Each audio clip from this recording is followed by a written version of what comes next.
After some 6 to 8 weeks of all of the dojos being closed here because of the emergency situation, we were finally able to reopen on Saturday. And so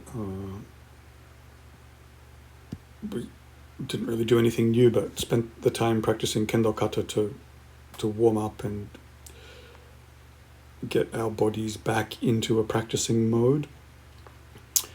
The Kendo Kata are taught in the school that I learned from, which is my sensei's version of the Onoha Itoru, because they are a quite good survey of Japanese swordsmanship generally.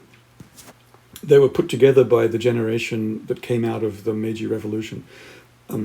So you had the the Warring States period produced a lot of schools, and then there was the Edo period of 250 years of peace, where that was finally polished, and then the Meiji Revolution was quite violent again. And so the masters that came out of that generation were trained deeply, but then had to practice it.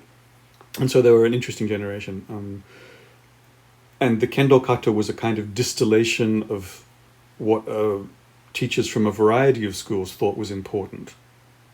And so there's not a lot of like secret tricks in it. It's all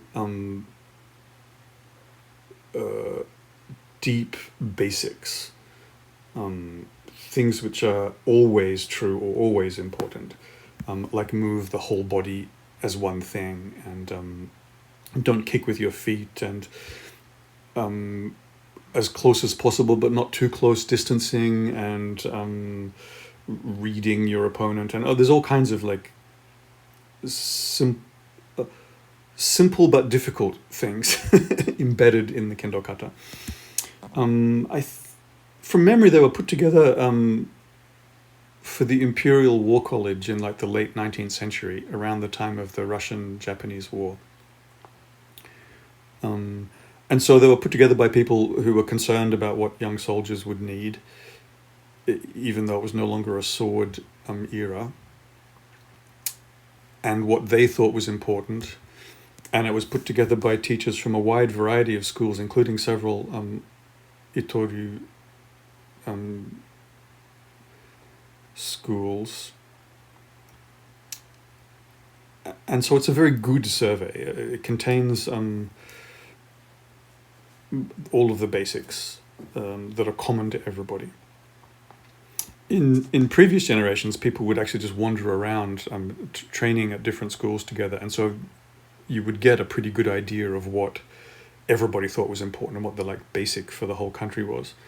But in the modern world, it's not really the case. Kendo became sports kendo, which is its own thing, and the different schools kind of don't do shiai much anymore.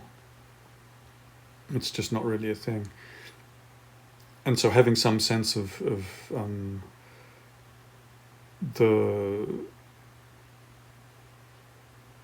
broad underpinnings of Japanese swordsmanship is a very useful thing to have. Okabayashi sensei used it in a variety of ways. Like at different times he taught it differently. There was a period like 15 or so years ago when he was spending a lot of time on breathing and breathing patterns. And so we would, at that time, doing Kendo Kata with one breath per kata, which is quite draining, kind of at the end of the set, where you've had like 7 breaths in, and you're on the 7th kata, which was very good training, but it was primarily about breathing, not the specifics of the kata, right? Which is to say, having learned and internalized the kata, my sensei was using them as a kind of laboratory to explore ideas. And I personally think this is a very interesting way of using kata. Once you've memorized and internalized and practiced them, you can pull out small ideas and examine them quite closely inside the kata. Ideas about distancing, and breathing and timing and all kinds of things. For example, having trained for a while, you notice that you always move the forward foot when you go forward and the backward foot when you go back, which kind of forces you not to kick. Which is to say, you never step through from the back foot to go forward. You always start with the front foot. And that has a long-term interesting effect on your nervous system about moving from the center rather than from the feet. And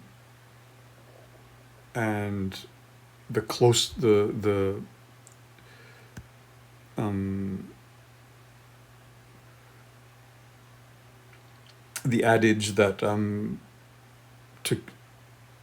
you should be close enough that they can cut your skin and you can cut their flesh, that kind of like very precise, just close enough but not too close distancing, is fairly closely examined in the Kendo Kata, I think, and can be like really worked on closely. And they are a good, solid, and quite deep understanding of the fundamental body you need for Kenjutsu. It should be noted that the way I do them and the way like a Kendo person does them is quite different, and that's proper. The Kendo people are extracting information appropriate for Kendo from them, right? But they were not put together by sports Kendo people. They were put together by actual masters of Kenjutsu. And so there are a lot of things for Kenjutsu practitioners also embedded in them. And so you don't, if you're doing Kendo, you should do it the Kendo way. That's how, those are the important things in them for Kendo. They're the same kata, I mean, the same footsteps and everything, but you might be paying more attention to the lower body than the upper body or whatever. In any event,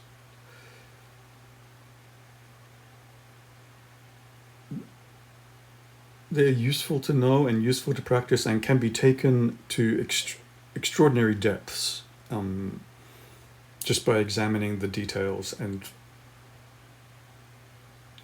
treating them respectfully, I guess you might say. In my own dojo, I use them as a warming up most weeks to get the body feeling and moving fluidly and well. And after 20-something odd years, I still, most weeks, discover some new or subtle nuance that I had not noticed before about how the eyes move or the distancing or whatever. So they shouldn't be underestimated. And as an example of kata and what kata is and ways of using kata, they're also extremely interesting. Yes, anyway, this is the getting back into the swing of things practice. I'm really, really glad the dojo has opened up again. It was irritating not to be able to practice. I do hope you are all practicing well and enjoying yourselves and surviving this pandemic time with your senses of humor intact. And I hope this is of use to you. Thank you.